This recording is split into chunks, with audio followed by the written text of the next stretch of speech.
¿Qué pasa, gente? Hoy os voy a hacer la guía definitiva para cuando tengáis que comprar un ordenador o cualquier tipo de torre que queráis, tanto para diseño como para fotografía, edición de vídeo, 3D. Este vídeo vale para absolutamente cualquier disciplina. Os voy a hablar de cuáles son los componentes más importantes y qué función aplican sobre los programas que utilizamos. Ya os hice un vídeo hablando de portátiles, así que aquellos que estéis interesados en comprar uno de estos en vez de una torre, os invito a que vayáis a ver ese vídeo que os servirá de bastante ayuda. Y si eres nuevo en este canal y no me conoces, mi nombre es Héctor Gallego y soy un artista de efectos visuales con más de 6 años de experiencia en la industria, trabajando para proyectos del máximo nivel, tanto para cine como para videojuegos AAA, y concretamente estoy especializado en el área de simulaciones, que es el área donde más recursos necesitamos de todos estos equipos. Como ya os decía, y respondiendo de antemano la pregunta que vais a hacer de si este vídeo vale para fotografía, o si vale para diseño gráfico, o si me vale para 3D, este vídeo vale para lo que sea que vayas a hacer. Lo primero es hablar de los 3 componentes principales, que son la gráfica, el procesador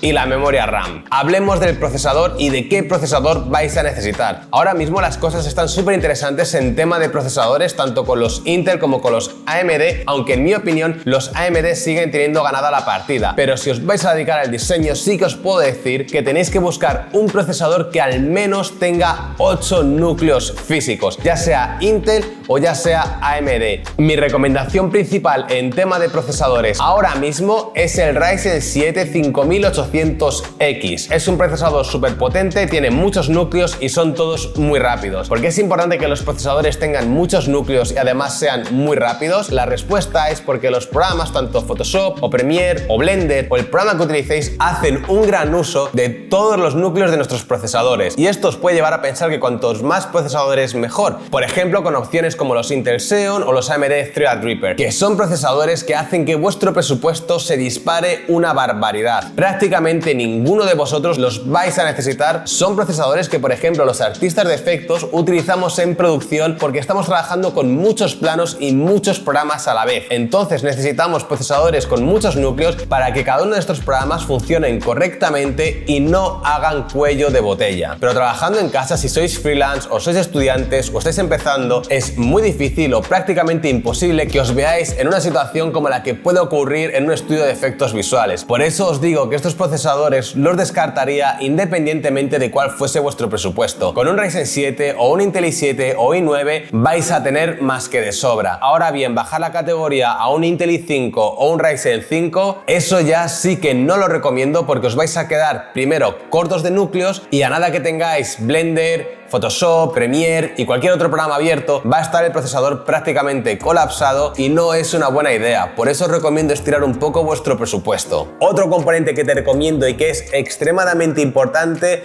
es estar suscrito a este canal. Y hasta que no lo hagas, no sigo con el vídeo. Así que, ¿a qué estás esperando? Tengo todo el día. Vamos a seguir. Lo siguiente de lo que os quiero hablar es de la memoria RAM, y aquí creo que hay un poco de confusión sobre cómo funciona este componente en nuestros programas. La memoria RAM es un componente de almacenamiento. Vais a ver reviews o análisis técnicos con procesadores AMD en el que os van a decir que cuanto más rápida sea la memoria RAM, más rápida también va a ser el procesador. Pero estos ejemplos son en su mayoría con videojuegos y no en situaciones reales de uso de un programa de diseño, y aquí es donde cambia muchísimo la cosa. Los programas que utilizamos hacen uso de este componente como almacenamiento de memoria caché. Esto quiere decir que si tú, por ejemplo, estás trabajando con Photoshop y empiezas a crear un montón de capas, cada una de esas capas se va a ir almacenando en la memoria caché de la memoria RAM. Esto quiere decir, y para que lo entendáis, que cuanta más memoria RAM, más capas vais a poder crear, porque no vais a estar limitados. Ahora bien, ¿hasta qué punto es lógico ampliar la memoria RAM? Las configuraciones más recomendadas van de 16 GB de RAM, 32 GB de RAM y 64 GB de memoria RAM. Para mí lo ideal y lo perfecto son 32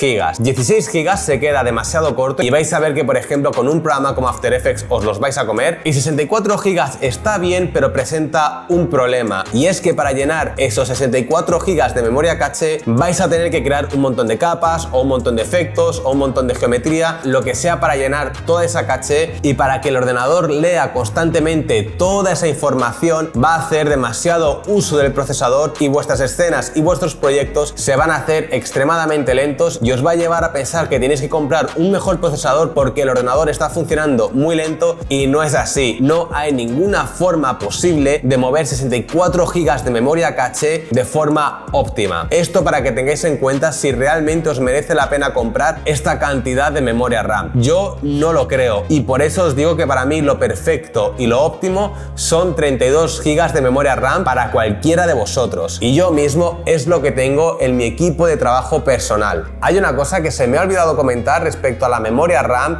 y es que os he dicho que la memoria RAM es un componente de almacenamiento y que no va a hacer que el ordenador vaya más rápido. Tampoco es tan así, y me explico. Ahora mismo están construyendo memoria RAMs que funcionan a unas frecuencias altísimas, incluso las más lentas, y la teoría y la práctica dice que cuanta más frecuencia tengas, más rápida va a ser la memoria RAM y va a ayudar a que el procesador haga los cálculos más rápido. Pero esto se aplica principalmente a videojuegos y no a todos los contextos de uso que hacemos de los programas. Ya os digo que en temas de diseño la memoria RAM es principalmente un componente de almacenamiento y no de mejorar la rapidez con la que funcionan los programas. Ya tenemos la memoria RAM, ya tenemos el procesador, y el siguiente componente que es esencial es la tarjeta gráfica. ¿Qué tarjeta gráfica vais a necesitar? Esto es indiscutible y os vais a tener que hacer con una Nvidia RTX. Para cualquier cosa de diseño, igual que os he recomendado procesadores AMD, no os recomiendo bajo ningún concepto que compréis gráficas AMD para trabajar en diseño. Por alguna razón, todos estos programas están optimizados en su mayoría y de forma principal para gráficas Nvidia, y dentro de las gráficas Nvidia podéis llegar a pensar que tenéis que comprar una tarjeta Nvidia Quadro porque vais a trabajar de forma profesional. Este es el siguiente error, y es que tampoco necesitáis una gráfica Quadro. Son muy caras, y en igualdad de precio las RTX de versión gaming o para jugar videojuegos son muchísimo más rápidas. ¿Qué modelo de gráfica Nvidia necesitáis si estáis empezando? Para mí mi favorita en relación precio y potencia es la RTX 3070. La 3060 está muy bien también, pero creo que la 3070 va un escalón más allá y va a cubrir perfectamente todas vuestras necesidades. Y en cambio las RTX 3080 y 3080 Ti, por supuesto, y si tenéis el presupuesto, son mejores opciones, pero calidad-precio creo que la RTX 3070 es la mejor. ¿Qué hacen exactamente estas gráficas en nuestros equipos? Por ejemplo, en programas 3D ayudan muchísimo primero con la carga poligonal de las escenas, con el propio display de las escenas de 3D, y en otros programas como en Photoshop o Premiere o After Effects se encargan de mostrar la interfaz del programa, lo cual tampoco requiere muchos recursos, aunque también almacenan en la memoria caché de la VRAM de la gráfica los vídeos o los clips o las fotos que utilicéis, pero cualquier gráfica va a cubrir esto sin ningún problema. Pero lo que sí que es interesante es que va a acelerar muchísimo el proceso de renderizado de vuestros proyectos, una auténtica barbaridad. Procesos que si no fuese por la tarjeta gráfica podría tardar 1 hora, y con la gráfica lo hacen en 5 minutos. Fijaos si hay diferencia. Pasamos ahora a hablar de los discos duros, y aquí tampoco hay mucho misterio. Os tenéis que hacer por lo menos con un SSD que recomiendo que sea de los más rápidos de escritura, y si puede ser de 1 TB, donde instaléis todos los programas, guardéis todas las memorias cachés internas de los programas. El SSD va a ayudar muchísimo a que los programas y el ordenador funcionen mucho más rápido leyendo la información. Pero después, como otra unidad de almacenamiento, recomiendo un disco duro HDD de por lo menos otro terabyte o 2 terabytes, depende de cuánto almacenamiento queráis, y este disco duro secundario lo utilizaría para guardar proyectos, para guardar brutos de vídeo, los renders finales y todo este tipo de información final. El siguiente componente, que también es bastante importante de forma relativa, es la placa base. Aquí os digo que hay placas bases de baja calidad, de media calidad o de alta calidad. ¿Cuál necesitáis realmente? Esto es muy subjetivo. En lo único que influye este componente es en la calidad de su construcción y los extras que os puede dar a nivel de puertos, si tiene adaptador de Wi-Fi, si tiene adaptador de Bluetooth, pero no va a hacer que el ordenador vaya más rápido.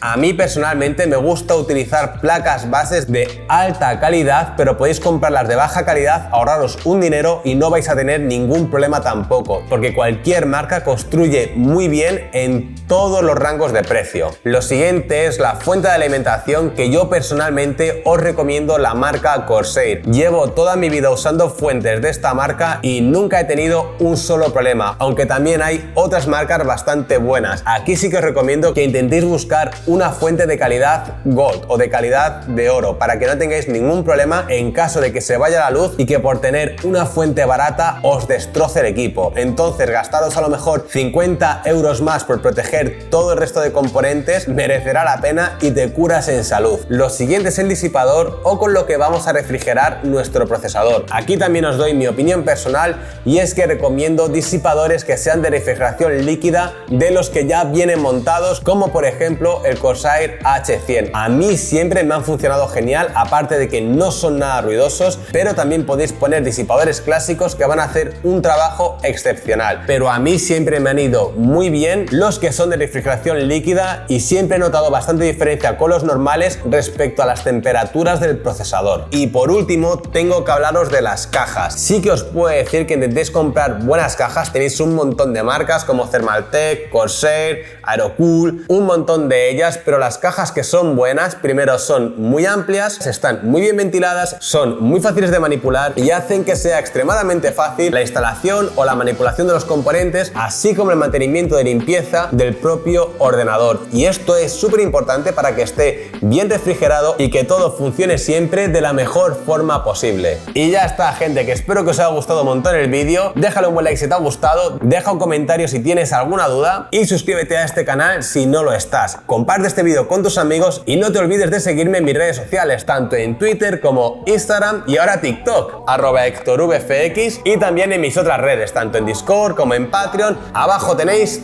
todos los links. Y ahora sí que sí me despido. Que nos vemos en el próximo vídeo. Os mando un saludo y chao, chao.